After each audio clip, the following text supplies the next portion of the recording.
Bienvenue dans cette partie de PowerPoint où nous allons aborder un thème très précis qui s'appelle les Small Art. Donc les Small Art, qu'est-ce que c'est? C'est un petit outil graphique qui permet de transformer du texte finalement en une espèce de forme. Donc on verra qu'il y a énormément de formes de Small Art. Donc les Small Art, vous les retrouvez dans Insertion et dans Small Art tout simplement. Donc on voit en cliquant dessus qu'on a vraiment une grande quantité. Donc quand vous cliquez sur tous, vraiment ils sont tous réunis. Après, si vous savez déjà par rapport à ce que vous voulez faire sur une liste, processus, cycle, etc., il suffit d'aller chercher dedans. Donc en plus d'en avoir une grande quantité, on a aussi une grande palette au niveau des outils pour gérer les couleurs, etc. Nous, on va voir déjà à quoi il sert. Le but de PowerPoint est de créer un support d'animation à celui qui va présenter le PowerPoint. Ce genre de listes à puces qui sont souvent très pratiques ne sont pas très intéressantes ni pour le présentateur ni pour celui qui va lire ce genre de liste à puces. Donc là il n'y en a que 3, mais imaginons souvent dans des PowerPoint on envoie des dizaines de listes à puces. Donc on va essayer de transformer cette liste à puces qui ne sert pas à grand chose en un format un peu plus sympa. Donc déjà l'inconvénient de la liste à puces, c'est qu'à chaque fois, au lieu de vous écouter, votre auditoire va lire. En premier il va lire et après il va vous écouter. Donc tout ce que vous avez dit pendant ce temps, il n'aura pas retenu. En plus, souvent dans la liste à puces, on est obligé de répéter certains éléments, comme là à chaque fois on répétait comment concevoir un diaporama, encore comment réaliser un diaporama nouveau. Donc bien sûr, si j'enlève concevoir diaporama, je vais avoir concevoir, réaliser et diffuser. Ça ne veut plus rien dire. Donc on va essayer de faire en sorte de transformer ça en une espèce de graphique qui va permettre de résumer tous ces commandes, tous ces diaporamas et mettre en forme, histoire que votre auditoire comprenne tout directement. Donc là, dans notre diapositive numéro 2, c'est ce qu'on a fait. Donc ça, c'est un Small Art avec une certaine forme. Donc pour être sûr que c'est un Small Art et pas juste des formes, il suffit de cliquer dessus, n'importe où. Et là, vous voyez qu'il y a deux trucs qui apparaissent. Il y a ça, cette petite fenêtre qui peut être cachée par cet intermédiaire-là, donc qui permet de reprendre tous les textes qu'on voit ici. Donc soit on peut les changer par ici, soit on peut directement les changer par ici. On voit que dans chaque Small Art, il y a une hiérarchie. Donc on voit qu'à chaque fois, il y a différents éléments. Si je clique sur Entrée, je vais automatiquement mettre un troisième élément. Donc là, on voit finalement qu'on avait déjà mis des photos et que ces photos sont reprises. Et que là, c'est un incitateur pour dire ici, si vous cliquez là, ça va ouvrir une petite fenêtre pour aller chercher votre photo. Donc nous, on va supprimer. Donc il suffit de se mettre ici et de tout simplement toucher sur la touche Supr, retour en arrière, pour effacer la troisième forme. Donc on a aussi pour gérer ce Small Art tout ce qui est ce petit outil qui est en haut, outil Small Art. Donc on a autant la création que le format. Donc déjà la création, on a tous les outils pour gérer tout ce qu'il y a dans la liste ici. Donc imaginons on veut remonter ça en haut. Donc il suffit de se mettre dessus et de faire monter. Donc on voit que ça passe automatiquement de l'un à l'autre. On a aussi tous les outils pour vite changer de Small Art, si on veut passer de ça à ça pareillement. La gestion des couleurs, donc forcément la gestion des couleurs est configurée par rapport à votre thème, donc suivant certains thèmes que vous utilisez, vous aurez plus ou moins de couleurs. Parce que l'intérêt c'est que si vous changez de thème en cours de travaux, le Small Art va suivre votre thème, donc il n'y aura pas une grosse différence au niveau des couleurs. Ça c'est le gros intérêt. Par rapport à si vous insérez directement des formes et directement des couleurs, où là vous risquez d'avoir des jeux pas très jolis de couleurs. Maintenant au niveau des formats, c'est tout ce qui est pour texte à l'intérieur et pour tout ce qui est cadre, pour tout ce qui est cadre indépendant. Si je veux juste changer ce cadre là, je vais pouvoir le faire par cet intermédiaire là par exemple. Donc ça veut dire quoi? Ça veut dire que tout est défini automatiquement, toutes les formes, mais je peux intervenir sur chacune des formes indépendamment. Je veux changer ce texte là, je peux très bien le faire par accueil et là je vais aller le rapetissir par exemple.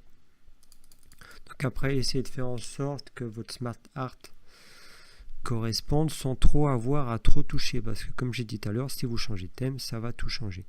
Donc maintenant on a vu les petits outils de Small Art. Après, imaginons qu'on a déjà fait notre liste à puces et déjà fait un petit outil sympa. Donc autant ça parle vite fait mais c'est un peu délicat, autant ça on voit tout de suite que c'est beaucoup plus clair et beaucoup plus sympa pour tout le monde. Donc là, nous on a déjà fait ce travail-là, j'ai pas envie de retaper, recréer un small art et retaper tout ça. On va faire ça tout simplement. Déjà, on va supprimer tout ce qui ne nous sert pas. Donc je clique dessus, supre. Je vais prendre ma liste et je vais faire un clic droit en plein milieu et je vois ici convertir en graphique small art. Donc là, moi c'était un cycle comme ça. Donc je vais tout simplement le prendre. Je vais l'agrandir un petit peu avec les coins. Ok. Un petit peu plus qui prennent vraiment toute la place. Maintenant, ce petit cycle-là, je vais lui mettre des couleurs, ça sera quand même plus sympa. Donc là, on voit que je suis un peu limité par rapport aux couleurs, mais bon, l'intérêt, c'est d'avoir juste les flèches parce que je vais essayer de mettre des images à l'intérieur. Donc moi, maintenant, mon but, c'est de mettre à la place de ces formes toutes simples, des petites images pour essayer d'égayer un petit peu ce cycle. Donc, différentes astuces pour aller prendre les images et les mettre dedans. Donc là, j'ai pas le choix comme tout à l'heure. Ici, quand je crée un nouveau champ, j'avais automatiquement l'outil pour aller chercher mon image. Donc, je pouvais directement cliquer dessus, aller chercher l'image. Ici, on n'a pas ça. Sachant qu'on sait mettre maintenant une image dans une forme, donc on va tout simplement sélectionner la forme. On va faire un clic droit et on peut aller dans format de l'image.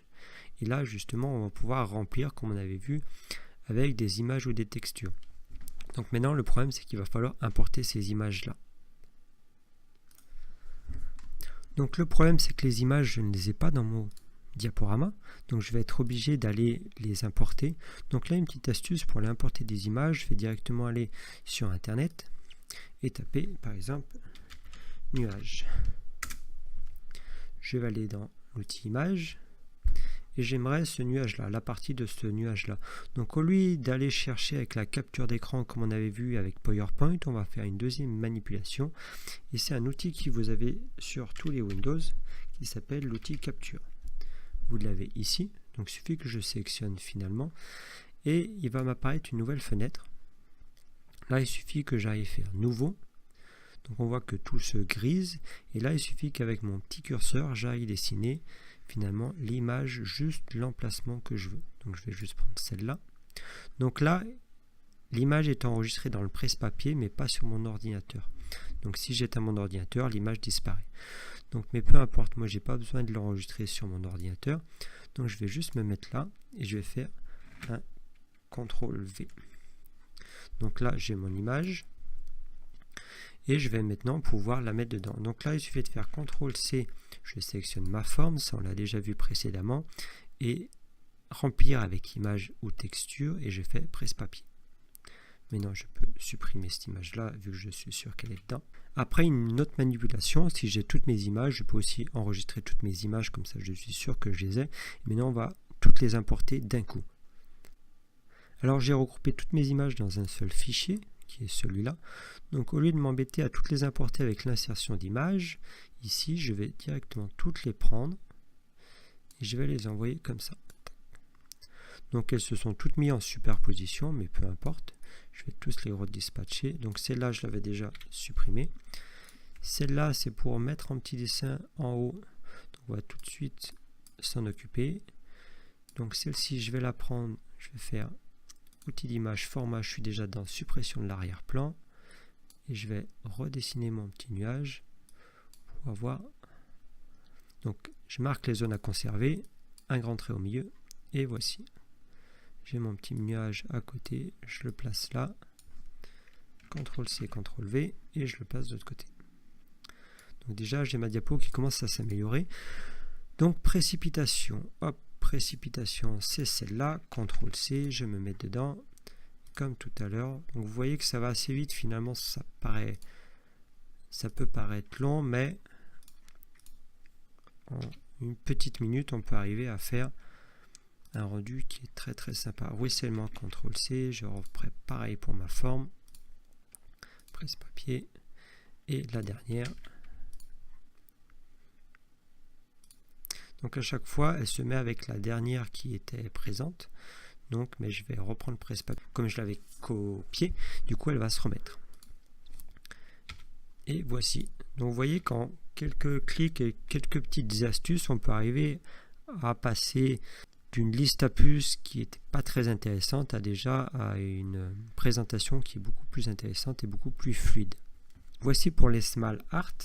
Alors bien pensez quand vous faites un diaporama que finalement le PowerPoint est là pour vous faire un support de cours visuel et n'est pas pour apporter vraiment des informations textuelles aux personnes. Donc prenez l'habitude d'utiliser bien ces outils-là de Small Art dès que vous avez une liste à puces. Regardez si vous ne pouvez pas tout simplement la transformer en Small Art.